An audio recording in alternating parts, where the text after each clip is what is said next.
É com gosto que os recebo e, sobretudo, é uma oportunidade também para refletir um pouco este aniversário que vai ocorrer do 25 de Abril, que é o 47º, não é?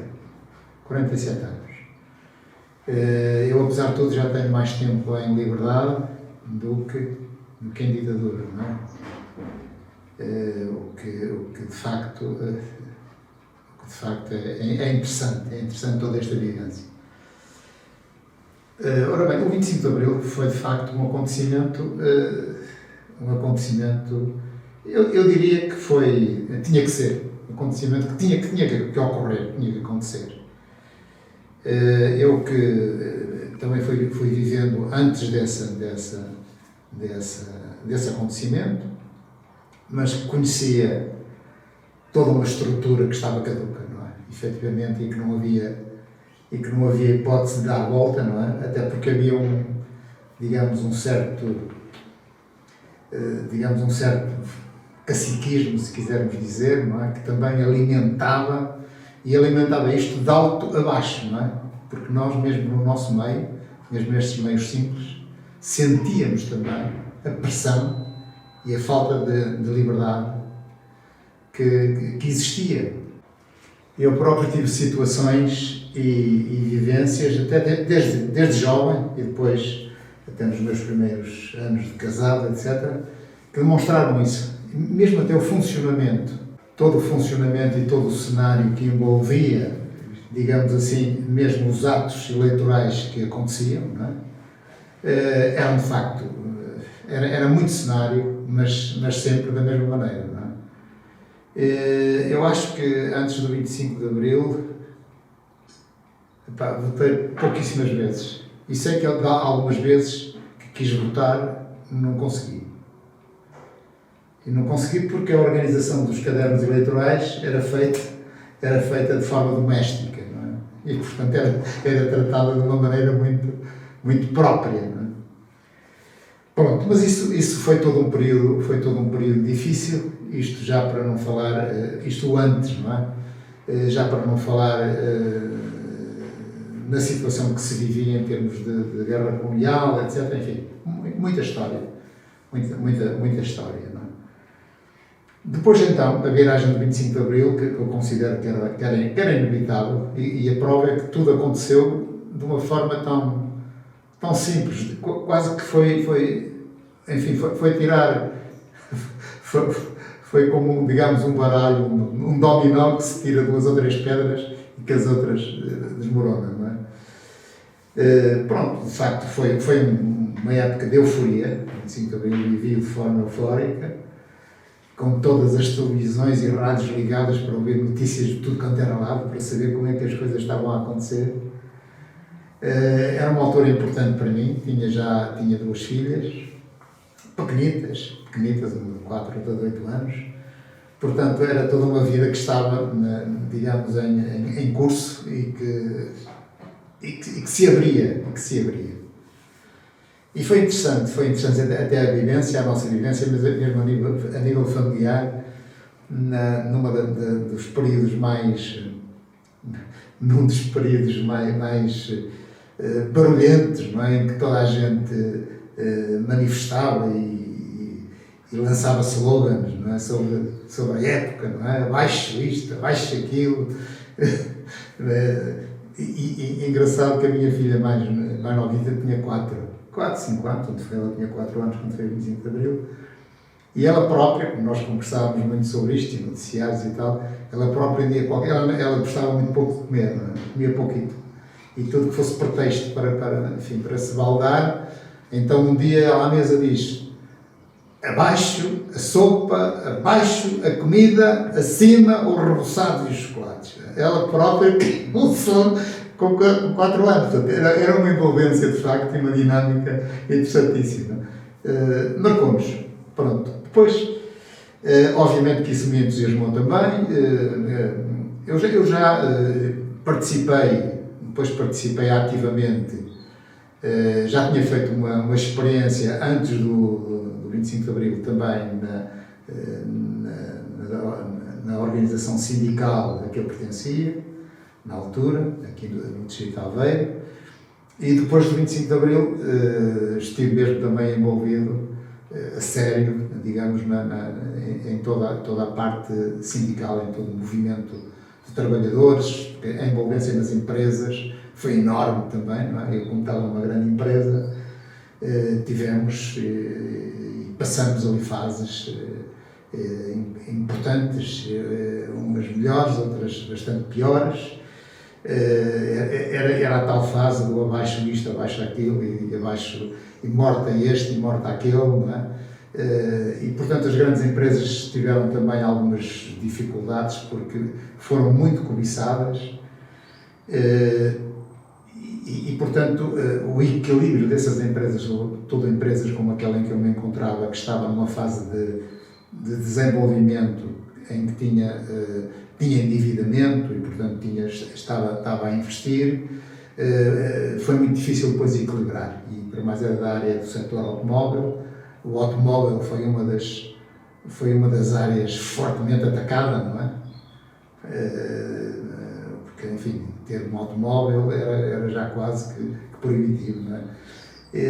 Portanto, enfim, foram alguns desequilíbrios, alguns exageros, mas de qualquer maneira acho que foi uma caminhada interessantíssima, que se mantém, quer dizer, que perdura, que tem sido feita com coisas boas e coisas más, mas que foi feita, acho que apesar de tudo, foi feita de uma forma, eu considero equilibrada, apesar dos excessos. E os excessos têm a ver depois com os extremismos, não é? Com as atitudes de alguns grupos, mas isso também é próprio. Isso acontece em todo lado, em todos os países, não é? E é por isso que, apesar de tudo, acho que em Portugal correu muito bem. As coisas, apesar de tudo, conseguiu-se controlar e conseguiu-se fazer com que não existissem praticamente mortes, o que é importante. Embora essa questão dos exageros, enfim, houve depois um percurso um bocado mais complicado já no pós-25 de Abril, que foi depois o ano de 75, considerado a partir do 11 de Março, não é? Foi um período muito difícil em termos de uma certa vontade totalitarista. Foi a partir daí que houve várias nacionalizações descontroladas, a banca, empresas, etc., não é? Perseguições a empresários enfim, isso foi um período bastante complicado. Eu, nessa altura, estava efetivamente no movimento sindical e participei em muitas reuniões sobre a questão da empresa onde estava, quer aqui localmente, quer em Aveiro, quer mesmo em Lisboa, no Ministério do Trabalho, reuniões que tivemos muito acesas. O movimento sindical de facto era fortíssimo, não é? E para mais nós ali, a predominância era a área metalúrgica, que era de facto um sindicato fortíssimo a nível nacional. E, portanto, isso fez com que, embora eu pertencesse ao sindicato dos escritórios, não é? Mas foi de facto uma experiência interessantíssima, não é? A participação, os plenários, as táticas, a forma de estar, a forma de intervir, os expedientes, inclusivamente, para se conseguir, por vezes, aprovar situações que se calhar não se conseguiriam, não é? Não se conseguiriam aprovar se não fossem feitos alguns esquemas com os quais eu normalmente não aceitava muito, não é? Mesmo nesta área sindical passamos aquela fase que também foi muito importante e em que estive também, em que participei ativamente da unicidade ou da unidade sindical, não é? Portanto, os movimentos mais da área marxista pretendiam que fosse aprovada uma lei de unicidade sindical e os movimentos que tinham mais um cariz democrático defendiam a unidade sindical. Infelizmente foi esta parte que foi aprovada depois em lei. Portanto, não um sindicato único, não é? Como se pretendia com a unicidade, mas depois com vários sindicatos, sobretudo sindicatos por ramos da atividade. Até hoje, não é? Até hoje isso tem funcionado, mas foi complicado. Na empresa onde estive, de facto, depois ali também, com a questão do 11 de março, houve praticamente uma ocupação militar da empresa, e isso foi muito difícil, foi um período muito difícil, porque se geraram ali conflitos e quase que desforras entre os próprios trabalhadores da empresa, não é? E havia ali algumas tentativas de arrumar uns para tentar meter outros, não é? Isso criou, obviamente, um ambiente quase de cortar à faca, de dificuldade. Depois também essa ocupação que ocorreu na empresa, que durou alguns meses, foi praticamente de março até agosto, não é? Depois acabou também por se anular, não é? E recordo-me, e foi também um período difícil, recordo-me que, por exemplo, os militares que estiveram ali, alguns eram oficiais milicianos até, mas que eram portadores de mandados de captura em branco, não é? assinados inclusivamente pelo quartel-general aqui do Porto, pelo comandante-general das Forças Armadas aqui do Porto. E isso fez com que algumas pessoas, mesmo até pessoas que estavam na Comissão de Trabalhadores, que estavam em movimentos sindicais, que acabaram por ser também detidas, não é? Acabaram por ser detidas e que depois foram soltas mais tarde. Para além de ter sido também detido aí o proprietário, o dono, o principal sócio da empresa onde eu estava, não é? Que tinha-se ter preso durante cerca de 10 meses, sem culpa formada, e depois foi solto também, sem nada, sem explicação nenhuma. Portanto, foram períodos complicados, mas isso também são casos que acontecem, que apesar de tudo, apesar de muita injustiça, se notou aí, acho que as coisas vão se apagando e vamos caminhando, e isso é que é fundamental. Atualizando um bocado mais as questões para a época que nós vamos passando, depois da aprovação da Constituição, não é? Que foi aprovada em 76, e depois a caminhada e já digamos com a Assembleia da República a funcionar, etc. As coisas foram andando, muita legislação foi produzida, muita coisa aconteceu, coisas boas e coisas menos boas, até que, digamos, se nos situarmos, para não ser muito longo, não é? Se nos situarmos mais na época enfim, mais próxima, o que eu sinto é que é óbvio que a questão dos partidos é importante, a democracia vive dessa maneira. Eu nunca fui muito, digamos, próximo de partidos.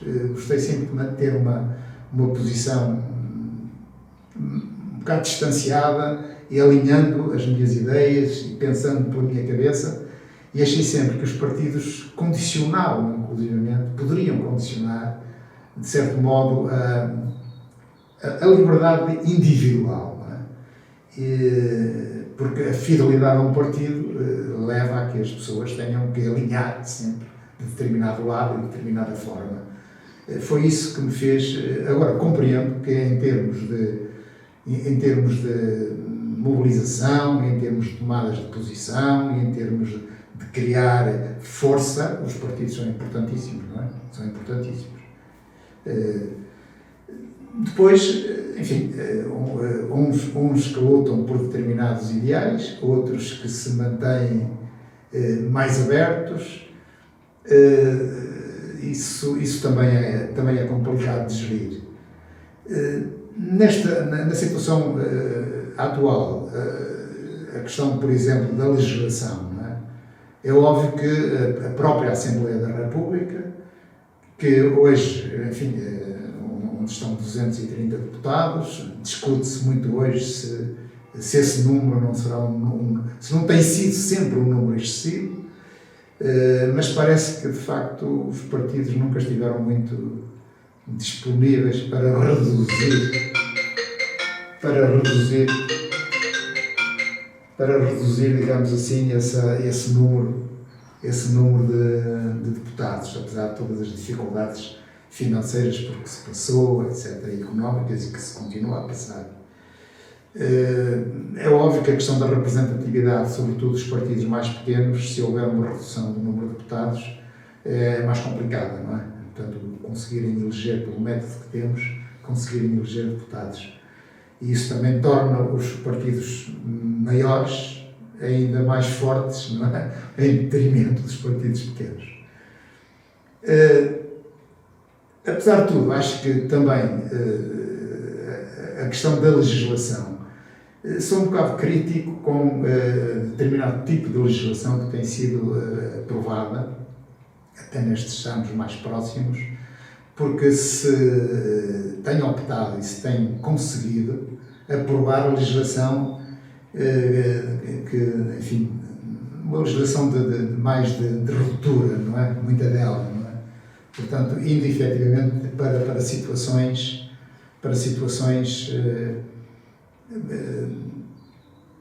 mais sensíveis e que têm mais a ver com, que mexem mais, inclusive, até com o aspecto cultural das pessoas, não é? Das pessoas. Da minha parte, eu de facto, questões, para mim há questões que são fundamentais, como seja a questão do direito à vida, por exemplo. Aí eu, de facto, não consigo compreender como é que se tem aprovado legislações, enfim, na própria Assembleia da República com toda essa facilidade, não é? É a tal legislação de ruptura, mas enfim, compreendo que nós, há forças políticas que querem ser forças de vanguarda, não é? Porque há muita dessa legislação que foi aprovada, essa que chamamos de ruptura, nós, Portugal, enfim, somos quase pioneiros, não é? Somos os terceiros ou os quartos países do mundo a ter esse tipo de legislação, quer dizer, somos super despachados, super inteligentes, não é? Há coisas fundamentais e princípios que para mim é difícil de facto de ser favorável a esse tipo de situação. Mas do resto, acho que apesar de tudo, continuamos a viver em liberdade. Houve uma melhoria de vida significativa, a comparação com antes do 25 de Abril foi significativo. Houve mudanças brutais, então se falarmos sobre os aspectos económicos e financeiros, foram mudanças brutais. Eu considero, por exemplo, que um dos aspectos importantíssimos também, e que foi no seguimento do 25 de Abril, foi a nossa entrada do país na União Europeia, não é? Que aconteceu, creio que em 1970 e qualquer coisa, não é? Talvez 78. Não, acho que foi em 85 ou 87, a adesão formal. Portanto, a adesão foi em 86, 1 de janeiro de 86, a que seguiu depois em 1 de janeiro de 99 a questão monetária, a questão do euro.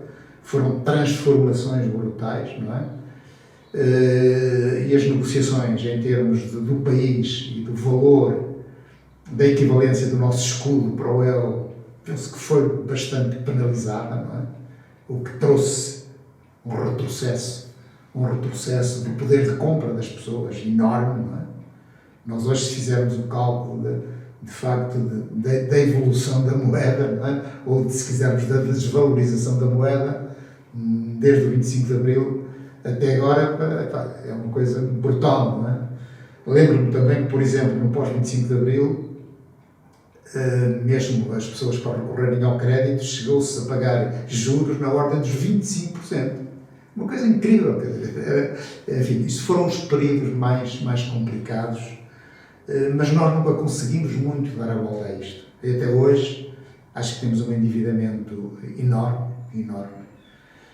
Apesar de tudo, nós somos um país com muitas potencialidades, que poderíamos certamente estar bastante melhores, muito melhores, mas, enfim, a maneira como se tem gerido e a maneira como os nossos políticos têm gerido o país, há também muitas reservas sobre isso, não é? Falando em questões de corrupção, por exemplo, isso está mais que evidente.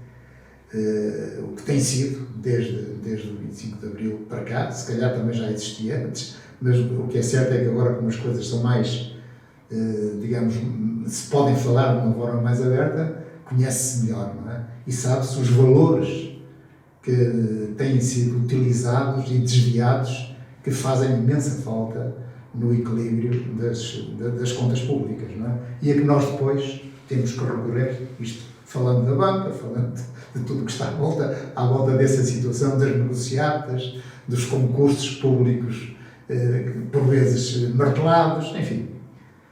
É toda esta caminhada complicada. Apesar de tudo, acho que também poderíamos ter um equilíbrio de vida, sobretudo das populações que vivem, digamos, com um orçamento ainda muito reduzido, não é? Se nós compararmos o nosso nível de vida e o nosso nível médio de salários para aquilo que acontece em Espanha ou em França, é um desnível brutal, é quase do dobro ou do triplo, não é? Quer dizer, o caso de França, por exemplo. Portanto, nós não temos conseguido, de facto, dar a volta. O que é certo é que, com tudo isto, depois somos motivados a sair, a emigrar, não é? E temos gente hoje extraordinária, com um valor extraordinário, até no aspecto científico, no aspecto técnico, temos gente, jovens, com um valor extraordinário, que vão para fora, porque aí conseguem realizar-se. Não quer dizer que não o conseguissem cá, porque nós temos boas escolas, inclusivamente, nessas áreas. Mas o que não tem é contrapartida, não tem uma remuneração compatível e, portanto, e até uma grande parte desses jovens estavam desempregados, uma grande parte, até aos 25 anos tínhamos, digamos, um nível de desemprego fortíssimo, não é? O que foi dramático, não é? Bom, numa altura em que estávamos a tentar dar a volta, de uma maneira um bocado mais airosa, surge um acontecimento como aquele que estamos ainda a viver e que nos põe, efetivamente, enfim, esse é que é mais complicado, porque já não depende tanto de nós, embora a nossa atitude vale sempre muito, não é? Mas a situação em si já tem mais a ver com aspectos que não dominamos, não é? E que temos que saber dar a volta.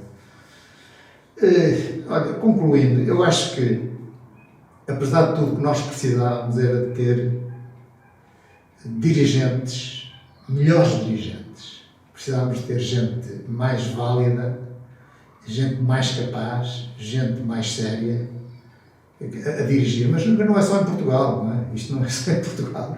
Os líderes, hoje em dia, de facto, há muita dificuldade de bons líderes que pudessem dar o litro pelo país e trabalhar nessa perspectiva mais do que o safar-se a si próprio, não é? Mas eu acho que, apesar de tudo, nós vamos conseguir dar a volta, embora temos muito ainda que trabalhar e temos muito que apostar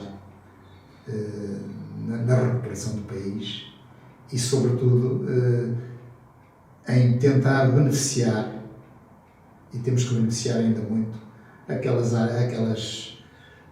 classes que estão ainda a viver de uma forma muito difícil, não é? Um dos problemas que temos também é o problema da natalidade, não é? A redução dos nascimentos tem sido, ainda vi agora há dias, o primeiro trimestre, por exemplo, deste ano foi o trimestre mais baixo de natalidade, porque as pessoas também sentem as dificuldades e sentem a insegurança, não é? Sentem a insegurança quanto à questão dos filhos. O que é pena, porque começamos a ser cada vez mais um país mais de idosos do que de jovens, e isso é mau, mesmo para a recuperação do país. Que é aquilo que eu mais desejo, é que este país, de facto, tenha um nível de vida capaz para todos, e que haja um maior equilíbrio, para todos, não é?